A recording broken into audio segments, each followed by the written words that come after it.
So hello guys, तो इस weekly current affairs वाले वीडियो में अगस्त महीने के तीसरे वाले हफ्ते का ये हमारा पहला वाला पार्ट होगा। तो चलिए इसको स्टार्ट करते हैं। तो देखो, इस प्रश्न में आपसे क्या पूछ रहे हैं। अगस्त 2022 में खारे पानी से उत्पन्न बिजली से जलने वाली देश की पहली एलईडी लालटेन जिसका नाम है रोशनी, इसको किसने लॉन्च किया? तो आंसर होगा डॉक्टर जितेंद्र सिंह ने। केंद्रीय विज्ञान व प्रौद्योगिकी मंत्री हैं डॉक्टर जितेंद्र सिंह। अभी इन्होंने खारे पानी से उत्पन्न बिजली से जलने वाली देश की पहली एलईडी लालटेन को अभी चेन्नई में लॉन्च किया है और इस लालटेन का नाम रखा है रोशनी। इसे चेन्नई स्थित राष्ट्रीय समुद्री प्रौद्योगिकी संस्थान ने बनाया। यह लालटेन तटीय इलाकों में रहने वाले मछुआरों समेत जरूरतमंदों के लिए काफी मददगार साबित होगा। अच्छा, इसी तरह से आपको याद होगा अभी इंडियन ऑयल कॉरपोरेशन ने एक सोलर चूल्हा भी लॉन्च किया था जिसका नाम है सूर्या नूतन। और बताओ, अभी अडानी ग्रीन ये कहां पर भारत की पहली पवन सौर हाइब्रिड बिजली सुविधा शुरू करेगा? तो आंसर होगा राजस्थान के जैसलमेर में। अच्छा, खारे पानी से एक झील आपको याद आएगी, भारत की सबसे बड़ी खारे पानी की झील यह है चिल्का झील जो आपको मिलेगी उड़ीसा में। और विश्व की सबसे बड़ी खारे पानी की झील आंसर होगा कैस्पियन सागर। विश्व की सबसे बड़ी झील बोलेंगे तो भी यही आंसर होगा। अब आप मुझे कमेंट बॉक्स में टाइप करके बता दो विश्व की सबसे बड़ी मीठे पानी की झील कौन सी है। हम बढ़ते आगे। चलो बताओ, दुनिया का सबसे ऊंचा रेलवे पुल ये किस राज्य या यूनियन टेरिटरी में है? तो आंसर होगा जम्मू कश्मीर। तो चेनाब नदी के ऊपर है ये पुल जो कि कश्मीर घाटी को शेष भारत से जोड़ेगा। चेनाब नदी के ऊपर है, ये आप याद रखना, ये पूछा जा सकता है किस नदी के ऊपर है। और ये दुनिया का सबसे ऊंचा रेलवे पुल है जो अभी बनकर के तैयार हो गया। बनकर के तैयार होने से मतलब है अभी जो इसका आर्च वाला पोर्शन है ना, वो पूरा कंप्लीट हो गया। जो ऊपर एक जॉइंट था, फाइनल वो जॉइंट लगा दिया गया। इसका निर्माण शुरू हुआ था सन 2002 में अटल जी के टाइम पे। ये कुतुब मीनार से भी 5 गुना ऊंचा है और नदी तल से इसकी ऊंचाई कितनी है? 359 मीटर है। और पेरिस में जो एफिल टावर है उससे ये 35 मीटर ऊंचा है। लंबाई की बात करोगे तो 1315 मीटर इसकी लंबाई है। अच्छा, चेनाब नदी के ऊपर है तो आप बताओ चेनाब नदी ये किसकी सहायक नदी है? सिंधु की। ये सिंधु की सबसे लंबी सहायक नदी है। आगे जाके इसमें झेलम नदी मिल जाती है। और अगर आपसे पूछूं मैं कि चेनाब नदी इसको वेदों में क्या कहा गया? अस्कनी। झेलम नदी को वेदों में क्या कहा गया? तो ये भी याद रखो, वितिस्ता। और रावी को क्या कहा गया? पुरुषणी कहा गया। चलो मुझे बताओ, अंडर वाटर मेट्रो ये कहां पे शुरू होगी? तो कोलकाता में। कौन सी नदी के नीचे? हुगली नदी के नीचे। और आप जानते हो दुनिया का सबसे बड़ा तैरता हुआ सोलर प्लांट ये किस नदी पर बनेगा? नर्मदा नदी पर, मध्य प्रदेश में खंडवा जिले में। कौन सा बांध है? ओमकारेश्वर बांध। कैपेसिटी कितनी है? 600 मेगावाट। और बताओ, सतलुज नदी ये किस दर्रे से भारत में प्रवेश करती है? शिपकिला दर्रा, हिमाचल प्रदेश में। और एशिया की सबसे लंबी नदी कौन सी है? यांगटीसी नदी। और इसी के किनारे बसा हुआ है शंघाई शहर। अच्छा देखो, हम पुल यानी कि ब्रिज की बात कर रहे हैं तो इससे संबंधित कुछ इंपॉर्टेंट करंट अफेयर्स के प्रश्न पहले मैं आपसे पूछूंगा। बताओ, अभी किस राज्य के लिविंग रूट ब्रिज को यूनेस्को की विश्व विरासत स्थलों की अस्थायी सूची में शामिल किया गया था?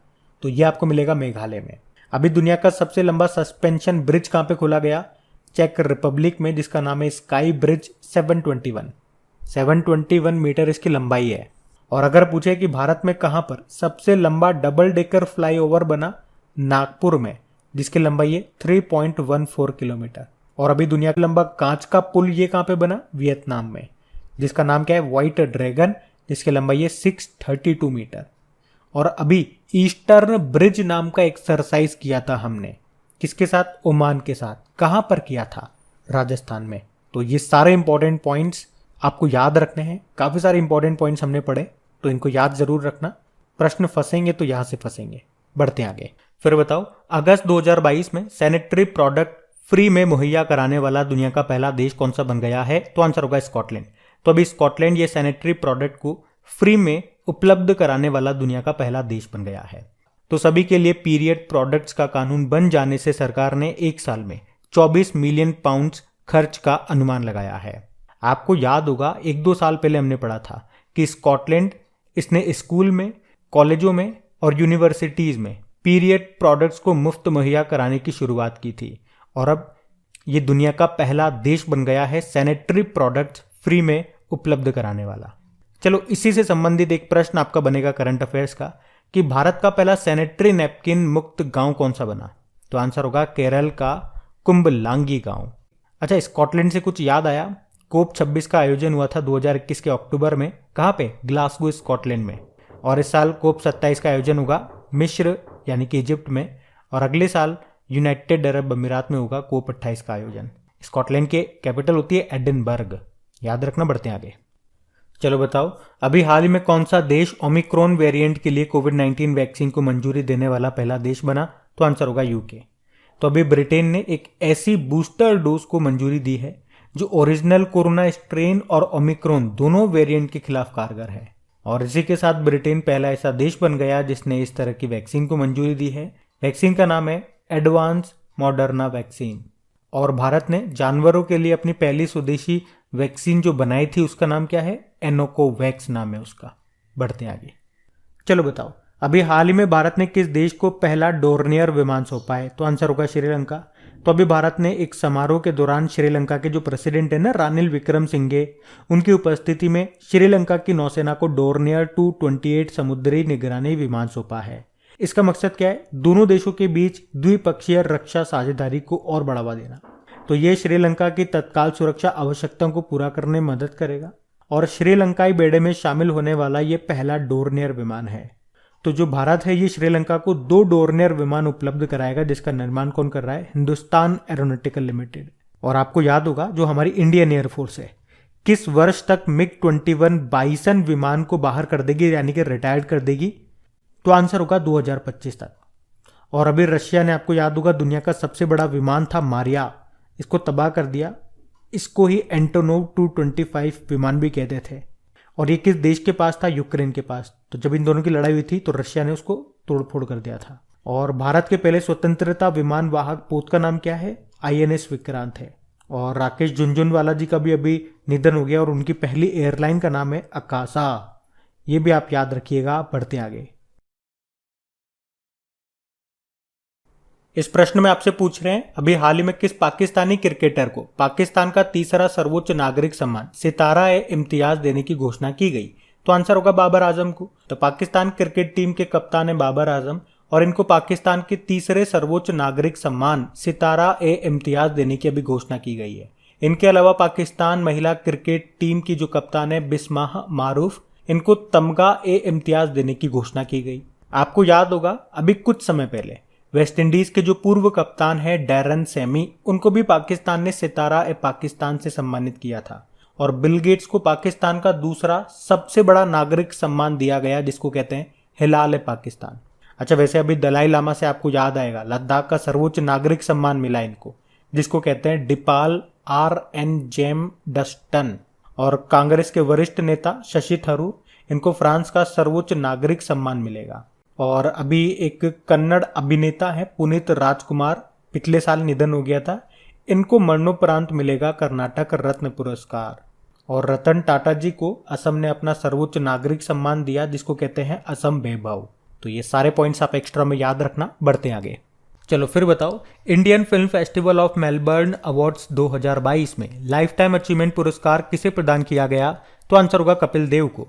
तो अभी Indian film festival of Melbourne 2022 ने 13वें एडिशन के लिए प्रतिष्ठित पुरस्कारों के विजेताओं की घोषणा की, जिसमें बेस्ट एक्टर का अवार्ड मिला है रणवीर सिंह को 83 मूवी के लिए। बेस्ट एक्ट्रेस का अवार्ड मिला है शेफाली शाह को जलसा मूवी के लिए। कबीर खान की फिल्म है 83, उसको बेस्ट फिल्म के लिए चुना गया। और सुजीत सरकार और अपर्णा सेन को क्रमशः सरदार उधम और द रैपिस्ट के लिए बेस्ट डायरेक्टर का अवार्ड मिला है। और कपिल देव को लाइफ टाइम अचीवमेंट अवार्ड मिला। ये आप याद रखना। बढ़ते हैं आगे। चलो बताओ, अगस्त 2022 में किसके घर को ब्लू प्लेग सम्मान से सम्मानित किया गया? तो आंसर होगा दादा भाई नौरोजी। तो भारतीय स्वतंत्रता संग्राम के प्रतिष्ठित सदस्य रहे और ब्रिटेन के पहले भारतीय सांसद दादा भाई नौरोजी दक्षिण लंदन में जिस घर में लगभग 8 सालों तक रहे उसे ब्लू प्लेग यानी कि नीली पट्टिका से सम्मानित किया गया। तो इंग्लिश हेरिटेज चैरिटी की योजना ब्लू प्लेग लंदन की ऐतिहासिक महत्व की इमारतों को दिया जाने वाला एक सम्मान है। दादा भाई नौरोजी से याद रखना, एक प्रश्न पूछा जाता है एग्जाम में कि 1866 में ईस्ट इंडिया संघ की स्थापना किसने की थी? दादा भाई नौरोजी ने। कहां पे? लंदन में की थी, जिसका उद्देश्य क्या है? अंग्रेजों के बीच भारतीय जनता की शिकायतों की आवाज उठाना। और दादा भाई नारोजी को और क्या कहा जाता है? भारत का ग्रैंड ओल्ड मैन भी इनको कहा जाता है। ध्यान रखना ये। बढ़ते आगे। तो इस प्रश्न में पूछ रहे हैं कि अभी केंद्रीय मंत्रिमंडल ने प्रधानमंत्री आवास योजना शहरी को किस वर्ष तक जारी रखने की मंजूरी दी? तो आंसर होगा 2024 तक। तो प्रधानमंत्री आवास योजना शहरी, इसे लॉन्च कब किया गया था? 25 जून 2015 को। उद्देश्य था 2022 तक सभी के लिए आवास। किसने लॉन्च किया था? आवास और शहरी कार्य मंत्रालय, ministry of housing and urban affairs ने। पर अभी इसको 31 दिसंबर 2024 तक के लिए बढ़ा दिया गया है। अच्छा, इसी तरह से मैं आपको याद दिलाना चाहूंगा प्रधानमंत्री आवास योजना ग्रामीण के बारे में। अभी उसको भी 2024 तक के लिए बढ़ा दिया गया था, जिसको शुरू कब किया गया था? 2016 में, जिसका लक्ष्य भी यही था 2022 तक सभी ग्रामीणों के लिए आवास बनाना, लेकिन फिर उसे मार्च 2024 तक के लिए बढ़ा दिया गया। तो ये भी आप ध्यान रखना। बढ़ते आगे। तो इस प्रश्न में पूछ रहे किस राज्य ने चिराग योजना को शुरू किया? तो आंसर होगा हरियाणा ने। तो अभी हरियाणा के जो मुख्यमंत्री हैं मनोहर लाल खट्टर, उन्होंने ईडब्ल्यूएस छात्रों के लिए चिराग योजना को शुरू किया। चिराग का मतलब क्या है यहाँ पे? Chief minister equal relief assistance and grant. तो इस योजना के तहत हरियाणा सरकार आर्थिक रूप से कमजोर वर्ग के सरकारी स्कूलों के छात्रों को बजट निजी स्कूलों में मुफ्त शिक्षा देगी। चिराग योजना याद रखना, हरियाणा ने शुरू किया। अभी हरियाणा ने चारा विजय योजना भी शुरू की थी, ई अधिगम योजना भी शुरू की थी, मातृशक्ति उद्यमिता योजना भी शुरू की थी और vehicle movement tracking system mobile application को भी लॉन्च किया था हरियाणा ने ही। ये भी साथ में याद रखना। बढ़ते आगे। अब बताओ किस राज्य ने मुख्यमंत्री बाल आशीर्वाद योजना को शुरू किया? तो आंसर होगा मध्य प्रदेश। तो अभी मध्य प्रदेश सरकार ने अनाथ बच्चों के लिए ये मुख्यमंत्री बाल आशीर्वाद योजना को शुरू किया है। तो जब अनाथ बच्चे जो बाल देखभाल संस्थान होते हैं ना, वहां से जब बाहर निकलते हैं, जब उनकी 18 साल की उम्र पूरी हो जाती है तो वहां से बाहर आते हैं, तो ऐसे बच्चों को इस योजना के तहत शिक्षा के लिए, आगे की शिक्षा के लिए आर्थिक सहायता दी जाएगी। कितनी? तो 5 से 8 हजार रुपए प्रतिमाह उनको दिए जाएंगे, 24 साल की उम्र तक दिए जाएंगे। इसी के साथ 18 साल की उम्र तक 2,000 रुपए उनके खाते में भी डाले जाएंगे और आयुष्मान योजना के माध्यम से इलाज कराने का प्रावधान भी किया जाएगा। यह है मुख्यमंत्री बाल आशीर्वाद योजना, जिसको शुरू किया मध्य प्रदेश ने। मध्य प्रदेश ने लाडली लक्ष्मी योजना को भी शुरू किया था, याद होगा आपको। और याद रखना, भारत का सबसे बड़ा तैरता हुआ फ्लोटिंग सोलर पावर प्लांट ये बनेगा कहां पे? मध्य प्रदेश में नर्मदा नदी पर ओमकारेश्वर बांध पे बनेगा, खंडवा जिले में। कैपेसिटी होगी 600 मेगावाट की। और एशिया का सबसे बड़ा बायो सीएनजी प्लांट आपको यहीं पे मिलेगा, इंदौर में। और बायोमास हाइड्रोजन प्लांट ये आपको मिलेगा खंडवा मध्य प्रदेश में। और मध्य प्रदेश के जबलपुर में याद रखना भारत का पहला जियोलॉजिकल पार्क भी बनेगा। और आप जानते ही हो मध्य प्रदेश के ग्वालियर में पहला ड्रोन मेले का भी आयोजन किया गया था। और खेलो इंडिया यूथ गेम्स का जो 5वां संस्करण होगा 2022 में, ये मध्य प्रदेश के भोपाल में होगा। ध्यान रखना ये। बढ़ते आगे। चलो फिर बताओ, हाल ही में किस राज्य में एक विधायक एक पेंशन योजना लागू हुई है? तो आंसर होगा पंजाब। तो अभी पंजाब सरकार ने 1 MLA 1 पेंशन योजना को लागू कर दिया। सरकार का मानना है कि इससे जनता का काफी रुपया बचेगा। तो इससे अब एक से ज्यादा पार पेंशन मिलने वाले कानून का अंत होगा। इसमें होगा क्या? तो इसके मुताबिक एक विधायक अगर बार बार विधायक बने तो उससे कोई फर्क नहीं पड़ेगा, क्योंकि अब एक कार्यकाल के हिसाब से ही उसको पेंशन दी जाएगी। इससे विधायकों की पेंशन पर होने वाला खर्च कम होगा। इसे आप ऐसे समझो, जैसे कोई नेता है, वो एक बार जीत गया तो पेंशन के रूप में उसे मान लो 50,000 रुपए दिए जाते हैं। तो अगर वो 5 बार विधायक बना तो 50-50 करके 5 × 50 2.5 लाख रुपए पेंशन बन जाती है उसकी। लेकिन अब ऐसा नहीं होगा। अब एक ही बार उसे वो पेंशन मिलेगी, जो कि 50,000 रुपए मान लो। अब वो 5 बार बने 10 बार बने, सिर्फ एक ही बार मिलेगी। तो यही है एक विधायक एक पेंशन योजना। अच्छा मुझे बताओ, उत्तर प्रदेश की जो 1 डिस्ट्रिक्ट 1 प्रोडक्ट योजना है, उत्तर प्रदेश की है, इसका ब्रांड एम्बेसडर किसे बनाया गया था? कंगना रनौत को। और 1 नेशन 1 राशन कार्ड योजना, इसको लागू करने वाला भी आखिरी राज्य कौन सा बना था? असम बना था। ये शुरू होती है 2019 में। और 1 ब्लॉक 1 प्रोडक्ट योजना ये कहाँ की है? ये हरियाणा की है। याद रखना। बढ़ते आगे।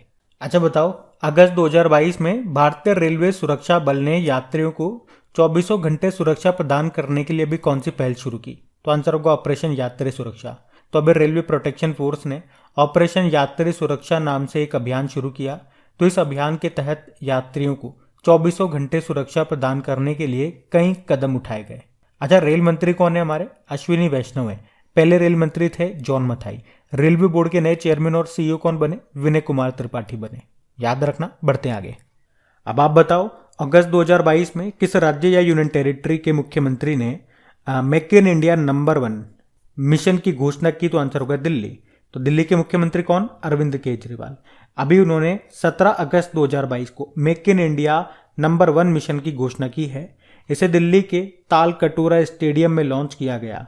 यह स्वास्थ्य, शिक्षा और रोजगार पर ध्यान केंद्रित करेगा।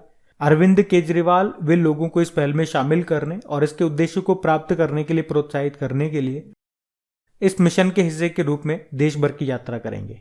अच्छा, आपको याद होगा भारत में मेक इन इंडिया योजना कब शुरू होती है?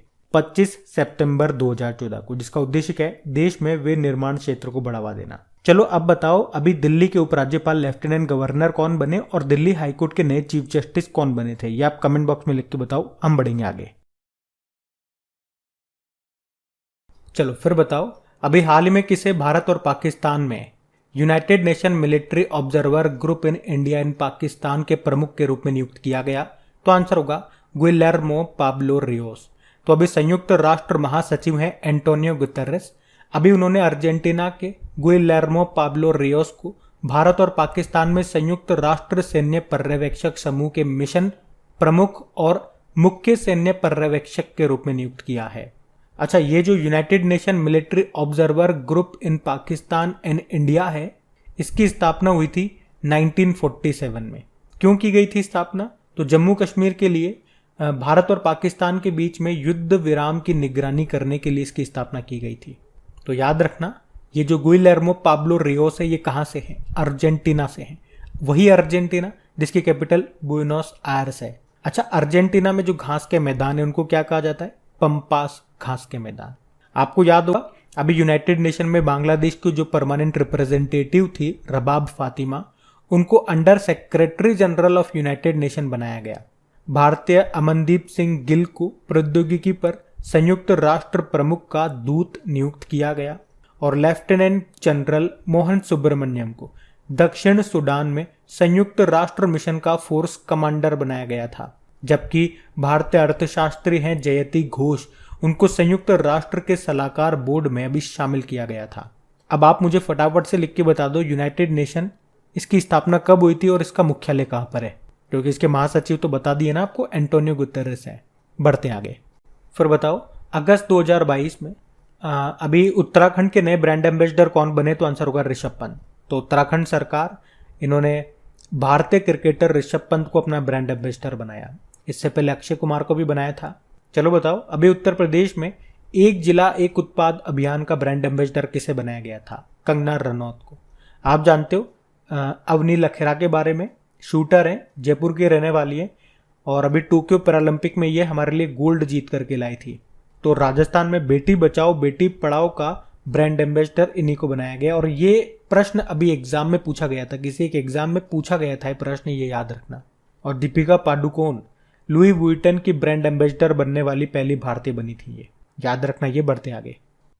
और अगर आपसे पूछे कि हाल ही में भारत में मास्टर कार्ड का ब्रांड एम्बेसडर किसे बनाया गया, तो आंसर होगा लक्ष्य सेन, किदाम्बी श्रीकांत, चिराग शेट्टी और सात्विक साईराज रंकीरेड्डी को। ये सभी हमारे बैडमिंटन प्लेयर्स हैं जिन्हें अभी भारत में मास्टर कार्ड का ब्रांड एम्बेसडर बनाया गया। वे सभी थॉमस कप 2022 और कॉमनवेल्थ गेम्स 2022 के विजेता हैं। आपको याद है नीरज चोपड़ा, अभी कोको कोला ने लिम्का स्पोर्ट्स प्रमोशन के लिए इनको चुना था। मास्टर कार्ड के सीईओ का नाम याद रखना, मिशेल माइबेक। बढ़ते आगे। चलो बताओ, अगस्त 2022 में केन्या के नए राष्ट्रपति कौन बन गए? तो आंसर होगा विलियम रूटो। तो विलियम रूटो ये पिछले 9 साल से केन्या के उपराष्ट्रपति थे और अब ये होंगे केन्या के नए राष्ट्रपति। अभी तक यहाँ के राष्ट्रपति थे उरुहु केन्याटा, जिनका कार्यकाल पूरा हो गया। केन्या की कैपिटल नैरोबी है। और याद रखना, यूनाइटेड नेशन एनवायरनमेंट प्रोग्राम, संयुक्त राष्ट्र पर्यावरण कार्यक्रम का हेडक्वार्टर आपको नैरोबी में मिलेगा। करेंसी है केन्यन शिलिंग। और अभी इजराइल के प्रधानमंत्री कौन बने? Yair Lapid. और कोलंबिया के प्रेसिडेंट बने थे गुस्टावो पेट्रो। और ऑस्ट्रेलिया के कौन बने? एंथनी अल्बनीज बने। ये भी ध्यान रखना, बढ़ते हैं आगे। चलो फिर बताओ, अभी हाल ही में किसे संयुक्त राष्ट्र के जलवायु प्रमुख के रूप में नियुक्त किया गया? तो आंसर होगा साइमन स्टील को। तो ग्रेनेडा के पूर्व जलवायु मंत्री हैं साइमन स्टील। इनको संयुक्त राष्ट्र के नए जलवायु प्रमुख के रूप में भी नियुक्त किया गया। आप जानते हो संयुक्त राष्ट्र में बांग्लादेश की स्थायी प्रतिनिधि कौन है? रबाब फातिमा, जिनको अभी under secretary general of United nation बनाया गया था। और दक्षिण सूडान में संयुक्त राष्ट्र मिशन का फोर्स कमांडर किसे बनाया गया? लेफ्टिनेंट जनरल मोहन सुब्रमण्यम को। और अभी भारतीय राजनयिक अमनदीप गिल को प्रौद्योगिकी पर संयुक्त राष्ट्र प्रमुख का दूत नियुक्त किया गया। आप जानते हो संयुक्त राष्ट्र में भारत की परमानेंट रिप्रेजेंटेटिव कौन बनी? टीएस तिरुमूर्ति की जगह। आंसर होगा Ruchira Kamboj. United Nation headquarter इसका न्यूयॉर्क में है। और इसके सेक्रेटरी जनरल का नाम आप बताओ, और ये भी बताओ इसकी स्थापना कब हुई थी। हम बढ़ते आगे। चलो बताओ, अभी हाल ही में T20 क्रिकेट में 600 विकेट लेने वाले दुनिया के पहले गेंदबाज कौन बने? तो आंसर होगा ड्वेन ब्रावो। तो वेस्ट इंडीज के ऑलराउंडर हैं ड्वेन ब्रावो। और अभी T20 क्रिकेट के इतिहास में 600 विकेट लेने वाले ये दुनिया के पहले तेज, तो वेस्ट इंडीज के ऑलराउंडर हैं ड्वेन ब्रावो। और अभी T20 क्रिकेट के इतिहास में 600 विकेट लेने वाले दुनिया के पहले गेंदबाज बन गए हैं ये। और इस मामले में जो अफ्रीका के राशिद खान है वो 466 विकेट के साथ दूसरे स्थान पर है। अब पीछे हमने जो प्रश्न पढ़ा था और ये वाला, इन दोनों को आप साथ साथ याद रखना। अभी हमने पढ़ा था ना कि किरोन पोलार्ड जो कि वेस्ट इंडीज के ही हैं, अभी उन्होंने भी एक रिकॉर्ड बनाया था। क्या? 600 T20 मैच खेलने वाले दुनिया के पहले क्रिकेटर बने। और यहां हम क्या पढ़ रहे हैं कि 600 T20 विकेट लेने वाले दुनिया के पहले खिलाड़ी कौन बने? तो वेस्ट इंडीज के ड्वेन ब्रावो। तो अगर आप इसको ध्यान से नहीं पढ़ोगे ना तो डेफिनेटली आप कंफ्यूज होंगे। और ये कंफ्यूज करने वाले प्रश्न आपके एग्जाम में आते हैं। वहां लगता है आपको अरे यार ये पढ़ा तो था, याद नहीं आ रहा, अब या तो ये होगा या ये होगा, बस ये और ये के चक्कर में रह जाते हो। तो पढ़ो तो पूरा ध्यान से पढ़ो। और जब भी हमारे वहाँ एग्जाम में मन में आता है ना अरे यार ये पढ़ा तो था, ये बस ध्यान नहीं आ रहा, ये क्यों होता है? हम अच्छे से रिवीजन करके नहीं जाते। पढ़ तो लेते हैं लेकिन रिवीजन नहीं करके जाते। और आप देखना इस तरह के प्रश्न ही एग्जाम में आपका ज्यादा समय बर्बाद करते हैं कि यार ये आता तो था, क्या था क्या था क्या था, उस क्या था के चक्कर में टाइम निकलता जाता है। या तो फिर वो पूरा ही नहीं आए कि यार ये तो आता ही नहीं है, तो छोड़ ही दो उसको। तो इसीलिए मैं कहता हूँ या तो नया है पढ़ो ही मत, और पढ़ो तो कम से कम आप सोच के चलो कि 3 से 4 बार उसका रिवीजन आपको करना ही है, ताकि वो क्या था के चक्कर में आपका समय बर्बाद ना हो। ध्यान रखना ये। और प्लीज अगर सेशन अच्छा लगे तो लाइक करके शेयर जरूर कर देना। अभी तक नहीं किया हो तो बार बार मैं रिक्वेस्ट कर रहा हूँ आप लोगों से। अभी बढ़ते हैं आगे। चलो बताओ, अभी हाल ही में पहली बार महिला Tata Steel Chess India tournament का आयोजन ये कहाँ पे होगा? तो आंसर होगा कोलकाता में। तो Tata Steel Chess India tournament की बात हो रही है। और खास बात क्या है इसमें पहली बार महिलाओं का टूर्नामेंट हो रहा है। ये 29 नवंबर को शुरू होगा जो कि 4 दिसंबर तक चलेगा। कहाँ पे? कोलकाता में। और इसमें एम्बेसडर बनाए गए हमारे जो शतरंज ग्रैंड मास्टर हैं, पहले chess grand master Vishwanath Anand. देखो फिडे का हेडक्वार्टर क्या है? फिडे है ना चेस को रेगुलेटरी बॉडी है चेस के लिए। इसकी स्थापना होती है 1924 में, लुज़ेन स्विट्जरलैंड में हेडक्वार्टर है। और अभी इसके वाइस प्रेसिडेंट बने थे विश्वनाथ आनंद। और अभी 44वां चेस ओलंपियाड ये पहली बार भारत में हुआ था, तमिलनाडु के चेन्नई में, जिसका शुभंकर था थम्बी।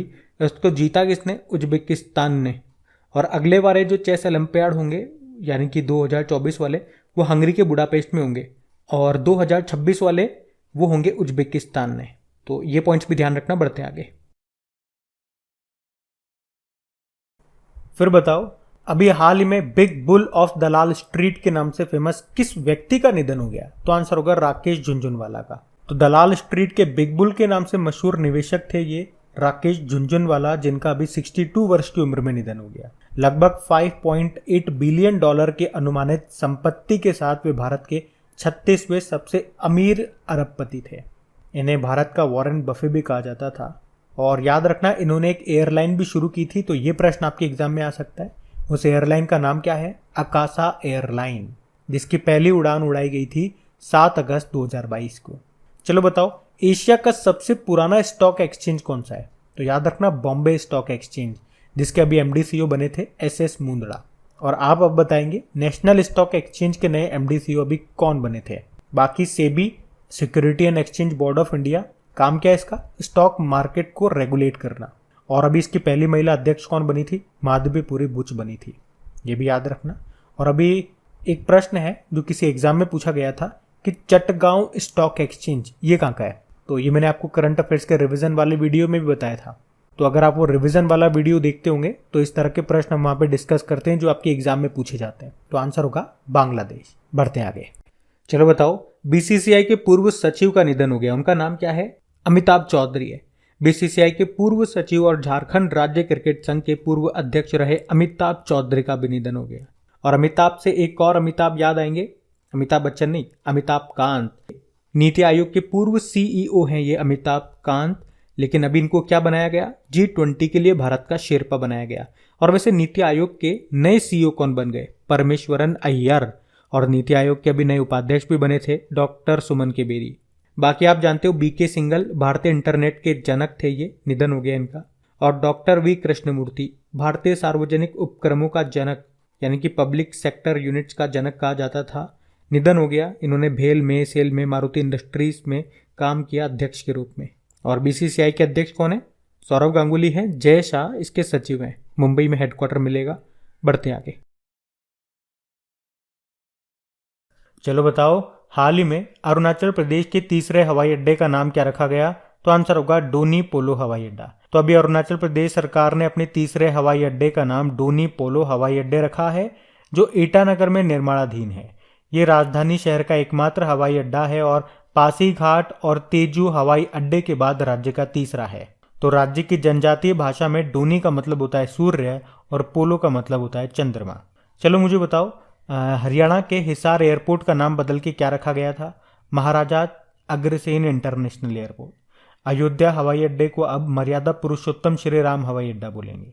और छत्रपति शिवाजी इंटरनेशनल एयरपोर्ट में बीच में महाराज लगा दिया, छत्रपति शिवाजी महाराज इंटरनेशनल एयरपोर्ट। और डेली करंट अफेयर्स में आपने पढ़ा होगा अभी चंडीगढ़ इंटरनेशनल एयरपोर्ट का नाम भी बदल दिया गया। अभी आप लोग कमेंट बॉक्स में टाइप करके बताओ नाम बदल के क्या कर दिया। आगे तो हम उस प्रश्न को पढ़ेंगे ही सही। अभी देखते हैं आपको कितना पता है। बढ़ते हैं आगे। अच्छा बताओ, हाल ही में WHO ने मंकी पॉक्स वायरस का नाम बदल के क्या रखा है? तो आंसर होगा क्लेड। तो अभी वर्ल्ड हेल्थ ऑर्गेनाइजेशन ने मंकी पॉक्स वायरस के वेरिएंट के लिए क्लेड नाम दिया। इस वायरस को नया नाम देने का मकसद है सांस्कृतिक या सामाजिक अपराध से बचाना। और इस संक्रमण को 2 वर्गों में बांटा गया। तो जितने भी केसेस ऐसे हैं जो कि कांगो बेसिन में पाए जाते हैं उनका नाम रखा है क्लेड 1। और जितने भी केस ऐसे हैं जो कि नाइजीरिया के आसपास के हैं उनको नाम दिया क्लेड 2। चलो मुझे बताओ, भारत में मंकी पॉक्स का पहला मामला कहाँ पे आया था? केरल में पाया गया था। कहाँ से आया था वो व्यक्ति? यूनाइटेड अरब अमीरात से।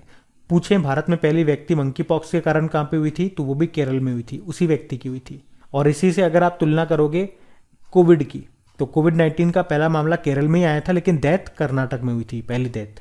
अभी मॉडर्ना वैक्सीन याद है, उसको मंजूरी देने वाला पहला देश बना यूके। और याद है अभी ओमिक्रॉन के लिए मॉडर्ना वैक्सीन को मंजूरी देने वाला पहला देश कौन सा बना? यूके। अच्छा, आपको याद होगा भारत में जो डेल्टा वेरिएंट आया था उसका नाम क्या था? B.1.617.2। और कप्पा वेरिएंट आया था, तो कुछ भी नहीं करना, जो लास्ट में 2 है ना उसको जगह 1 लगा दो, तो क्या हो जाएगा? B.1.617.1। तो ये आप जरूर याद रखना। बढ़ते हैं आगे। चलो फिर बताओ, हाल ही में विभाजन विभीषिका स्मृति दिवस कब मनाया गया? तो आंसर होगा 14 अगस्त को। तो 2021 के स्वतंत्रता दिवस के भाषण में आपको याद होगा प्रधानमंत्री जी ने 14 अगस्त को विभाजन विभीषिका स्मृति दिवस के रूप में मनाने की घोषणा की थी। तो ये 1947 में भारत के विभाजन के दौरान पीड़ितों और लोगों की पीड़ा को याद दिलाता है। इस विभाजन में 10 से 20 मिलियन लोग विस्थापित हो गए थे और 2 से 20 लाख लोग मारे गए थे। इंग्लिश में बोलेंगे पार्टीशन हॉरर्स रिमेम्बरेंस डे, विभाजन विभीषिका स्मृति दिवस। कब? 14 अगस्त को। बढ़ते आगे। अच्छा फिर बताओ, हाल ही में किस बैंक ने उत्सव सावधि जमा यानी कि उत्सव फिक्स्ड डिपॉजिट योजना को शुरू किया? तो आंसर होगा SBI ने। तो अभी स्टेट बैंक ऑफ इंडिया ने उत्सव सावधि जमा नाम से एक योजना शुरू की है। तो इस फिक्स्ड डिपॉजिट योजना में ब्याज दरें सामान्य से ज्यादा होंगी। इसमें स्टेट बैंक ऑफ इंडिया 1000 दिनों के लिए जमा पर 6.10% की दर से हर साल ब्याज देगा और वरिष्ठ नागरिकों को 0.50% अतिरिक्त ब्याज मिलेगा। ये योजना अभी 15 अगस्त 2022 को शुरू हुई और 75 दिनों तक रहेगी। अगर कोई भी व्यक्ति इस योजना का फायदा उठाना चाहता है तो 75 दिनों के अंदर बैंक में कांटेक्ट कर सकता है। बैंक के अध्यक्ष कौन है? दिनेश कुमार खारा, मुंबई में हेडक्वार्टर है। आप जानते हो state bank of India Bangladesh में भारतीय वीजा केंद्र चलाएगा। ये अभी फेडरल बैंक ये नए टैक्स प्लेटफॉर्म पर गेटवे सूचीबद्ध करने वाला पहला बैंक बना। यूनियन बैंक ऑफ इंडिया, इसकी पहली महिला एमडी/सीईओ कौन बनी? ए मणिमेखलाई। और आईसीआईसीआई बैंक की बात करें तो एमएसएमईज के लिए open for all digital ecosystem को इसने लॉन्च किया। तो ये सब बातें याद रखना, बढ़ते हैं आगे। चलो फिर बताओ, अभी हाल ही में बच्चे के जन्म के शुरुआती 1000 दिनों तक परवरिश में मदद करने के लिए किस नाम से एक एप्लीकेशन को लॉन्च किया गया? तो आंसर होगा पालन 1000। तो अभी हमारे केंद्रीय स्वास्थ्य राज्य मंत्री हैं डॉक्टर भारती प्रवीण पवार। इन्होंने बच्चों के जन्म से लेकर 1000 दिनों तक उनकी परवरिश करने से संबंधी एक एप्लीकेशन को लॉन्च किया, जो कि बच्चे के बौद्धिक विकास पर केंद्रित है और इसका नाम है पालन 1000। तो इस एप्लीकेशन के जरिए अभिभावकों को बच्चों की परवरिश संबंधी व्यवहारिक सलाह दी जाएगी। कुछ इंपॉर्टेंट एप्लीकेशंस हैं, जैसे कि बीच विजिल एप्लीकेशन। ये किसने लॉन्च किया था बताओ? गोवा ने। कुछ और हम रिवाइज करें तो याद रखना, भारत का पहला नाइट नेविगेशन मोबाइल एप्लीकेशन को लॉन्च किया था असम सरकार ने। दिशांक एप्लीकेशन को लॉन्च किया था कर्नाटक सरकार ने। और जन भागीदारी अधिकारिता पोर्टल को किसने लॉन्च किया था? जम्मू कश्मीर ने। अपना कांगड़ा एप्लीकेशन को किसने लॉन्च किया था? हिमाचल प्रदेश ने।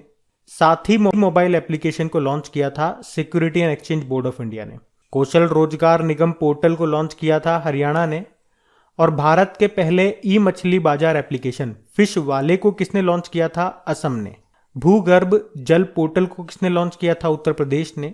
दोस्त फॉर लाइफ एप्लीकेशन को लॉन्च किया था सीबीएसई ने। डिजीनेस्ट मोबाइल एप्लीकेशन को पंजाब ने लॉन्च किया था। ई नगर मोबाइल एप्लीकेशन को गुजरात ने लॉन्च किया था।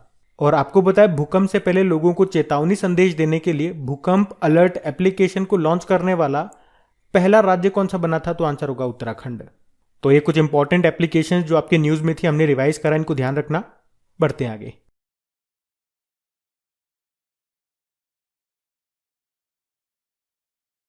चलो बताओ, अभी हाल ही में कृषि मंत्री हैं नरेंद्र सिंह तोमर। इन्होंने पशुधन को त्वचा रोग से बचाने के लिए अभी कौन सी स्वदेशी वैक्सीन लॉन्च की? तो आंसर होगा लंपी प्रोवेक। तो एक रोग बड़ा तेजी से फैल रहा है हमारे यहाँ, आपने नाम सुना होगा लंपी रोग। ये मवेशियों में हो रहा है। ये वायरस से होने वाला एक रोग है और इसकी वजह से भारत में हजारों गायों और भैंसों की मौत हो चुकी है। इस रोग में क्या होता है, इन मवेशियों की त्वचा पर गांठें बन जाती है। ये एक त्वचा रोग है और किस वायरस के कारण हो रहा है? तो कैप्री पॉक्स वायरस के कारण। इसके कारण ही उनके मुंह में छाले भी हो जाते हैं, जिसके कारण ये चारा वगैरह नहीं खा पाती। उसकी वजह से क्या होता है, वजन घटने लगता है, दूध की मात्रा कम हो जाती। ऑब्वियसली बात है, कुछ खाएगी नहीं तो फिर देगी क्या, और बुखार वगैरह ये सब इनमें हो रहा है। पर अभी अच्छी बात ये हो गई कि भारत ने इसकी स्वदेशी वैक्सीन बना ली है, जिसका नाम है लंपी प्रोवेक। ये आपको याद रखना है। किसने बनाया? राष्ट्रीय अश्व अनुसंधान केंद्र, जो कि हिसार हरियाणा में है। और हमारे जो कृषि मंत्री हैं नरेंद्र सिंह तोमर, उन्होंने इस वैक्सीन को लॉन्च किया।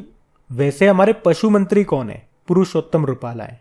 और अगर आपसे पूछा जाए कि बताओ अभी इन्होंने कहां पर भारत के पहले पशु स्वास्थ्य शिखर सम्मेलन का आयोजन किया था? अच्छा, वैक्सीन से आपको याद आएगा, जानवरों के लिए भारत का पहला कोविड-19 वैक्सीन ये कौन सा था? क्या नाम है? एनोकोवैक्स। क्या नाम है?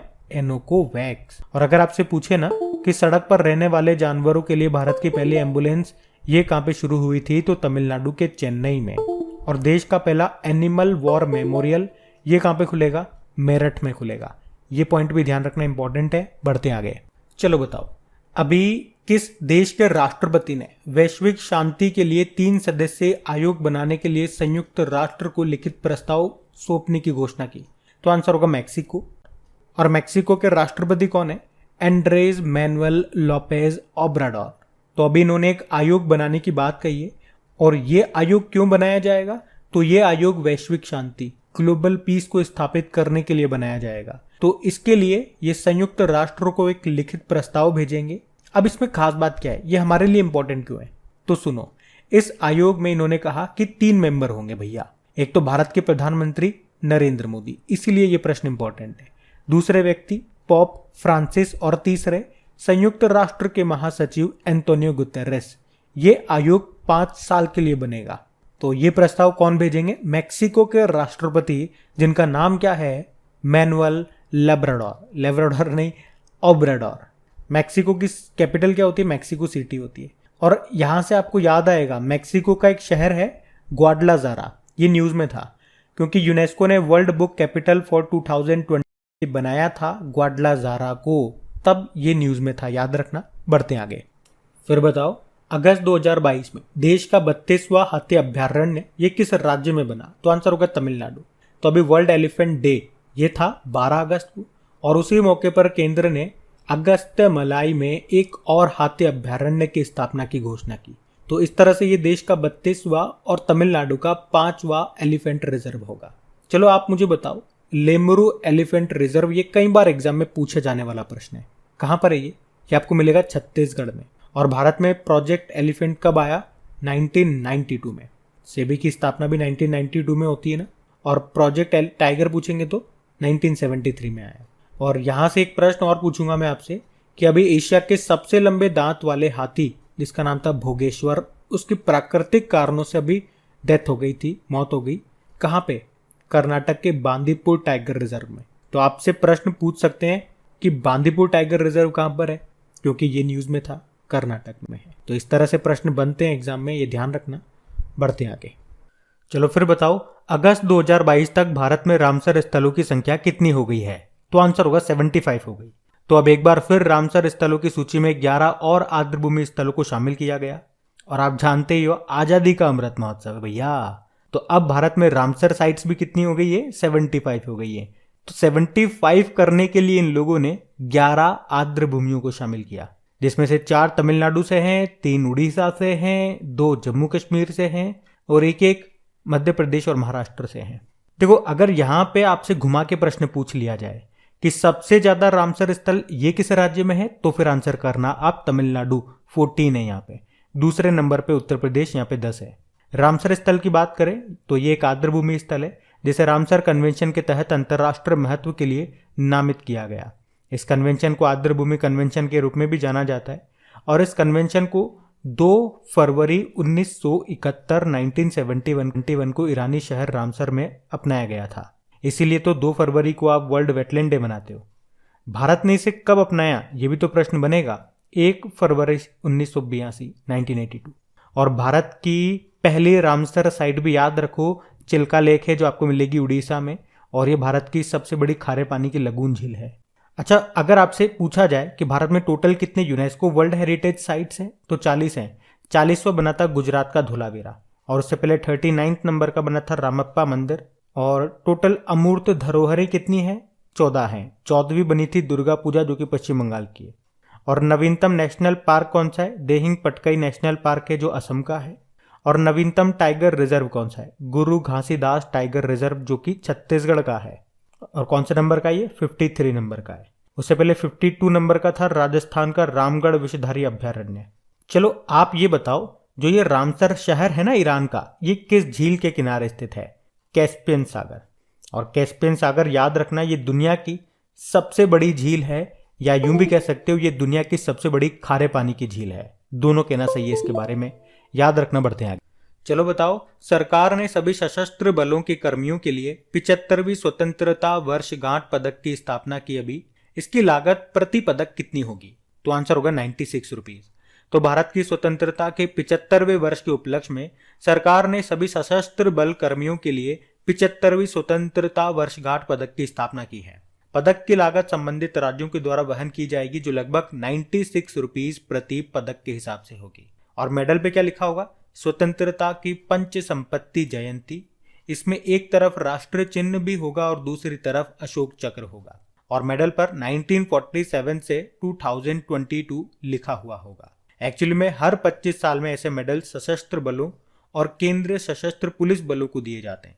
आखिरी बार 15 अगस्त 1997 में दिए गए थे, जब आजादी की 50वीं वर्षगांठ मनाई थी। अभी मना रहे हैं आजादी की 75वीं वर्षगांठ, और जब अगले 25 साल बाद जब हम 100वीं वर्षगांठ मनाएंगे तब भी इस तरह के पदक दिए जाएंगे। तो इसकी लागत याद रखना। प्लीज बढ़ते आगे। चलो फिर बताओ, अभी अगस्त 2022 में राजस्थान के जोधपुर में प्रसिद्ध मारवाड़ी योद्धा वीर दुर्गादास राठौड़ की प्रतिमा का अनावरण किया गया। किसने किया? हमारे रक्षा मंत्री राजनाथ सिंह ने। तो अभी अगस्त की बात है, रक्षा मंत्री राजनाथ सिंह ने राजस्थान के जोधपुर में, कहां पे? राजस्थान के जोधपुर में प्रसिद्ध मारवाड़ी योद्धा वीर दुर्गादास राठौड़ की प्रतिमा का अनावरण किया। अब ये कौन थे वीर दुर्गादास राठौड़? ये मारवाड़ साम्राज्य के राठौड़ राजपूत सेनापति थे। उन्होंने 17वीं शताब्दी में महाराजा जसवंत सिंह की मृत्यु के बाद मारवाड़ पर राठौड़ वंश के शासन को अकेले ही संभाला था। और अभी इनकी स्टैचू का अनावरण किया राजस्थान के जोधपुर में हमारे रक्षा मंत्री राजनाथ सिंह ने। याद रखना, ये बढ़ते आगे। चलो बताओ, हाल ही में कौन सा राज्य खिलाड़ियों को सभी राज्य विभागों में 2% आरक्षण देगा? तो आंसर होगा कर्नाटक। तो अभी कर्नाटक के जो मुख्यमंत्री है ना, बसवराज बोम्मई, उन्होंने कहा कि राज्य सरकार खिलाड़ियों को सभी राज्य विभागों में 2% आरक्षण देगी। वर्तमान में राज्य मौजूदा कोटे के तर्ज पर पुलिस और वन विभाग में खिलाड़ियों को आरक्षण देता है। अभी उन्होंने अमृत क्रीड़ा दत्तु योजना के तहत चुने गए 75 खिलाड़ियों को सम्मानित भी किया। अच्छा, कर्नाटक से एक प्रश्न आपको याद आएगा कि जो कर्नाटक है ना, ये ट्रांसजेंडरों को सरकारी नौकरी में 1% आरक्षण देने वाला पहला राज्य बना था। वो भी ध्यान रखना। बढ़ते आगे। चलो बताओ, कौन सा शहर 2023 में India international sea food show के 23वें संस्करण का आयोजन करेगा? तो आंसर होगा कोलकाता। तो कोलकाता ये 15 से लेकर 17 फरवरी 2023 तक India international sea food show के 23वें संस्करण की मेजबानी करेगा। तो India international sea food show ये भारत से समुद्री जीवों का निर्यात बढ़ाने का एक मंच है, एक प्लेटफॉर्म है। ये एशिया का सबसे बड़ा समुद्री भोजन मेला है। इसका लास्ट जो संस्करण था 22वां नंबर का, वो अगस्त 2022 में हुआ था कोचीन में। चलो आप मुझे बताओ, नेशनल फिश फार्मर्स डे ये हमने कब मनाया था? अभी 10 जुलाई को। आपको याद है दुनिया के अभी मीठे पानी की सबसे बड़ी मछली ये कहाँ पे पकड़ी गई थी? कंबोडिया में। वो एक स्टिंगरे मछली थी। और भारत का पहला ई मछली बाजार एप्लीकेशन जिसका नाम है फिश वाले, ये लॉन्च हुआ था असम में। चलो बताओ, अभी वर्ल्ड फूड अवार्ड 2022 ये किसे मिला? सिंथिया रोसेंजवेग को। और वर्ल्ड फूड डे मनाते हैं 16 अक्टूबर को, जबकि नेशनल फूड डे मनाया जाता है 24 अक्टूबर को। वर्ल्ड फूड सेफ्टी डे कब मनाते हैं? फिर 7 जून को मनाते हैं। अच्छा, कोलकाता पश्चिम बंगाल की कैपिटल है। चलो बताओ, कोलकाता किस नदी के किनारे स्थित है? तो आप बता ही दोगे, हुगली नदी के किनारे स्थित है, जिसके नीचे चलेगी अंडर वाटर ट्रेन। वो भी 2023 तक बनकर तैयार हो जाएगी। तो गाइस, ये था अगस्त महीने के तीसरे वाले का हमारा पहला वाला हफ्ता। इनका क्विज बना करके अपलोड कर दिया गया आपकी करेक्ट एग्जाम एप्लीकेशन पे, जाकर के इनकी प्रैक्टिस कर लो। और सेशन अच्छा लगे तो प्लीज लाइक करके शेयर जरूर करना। Thank you.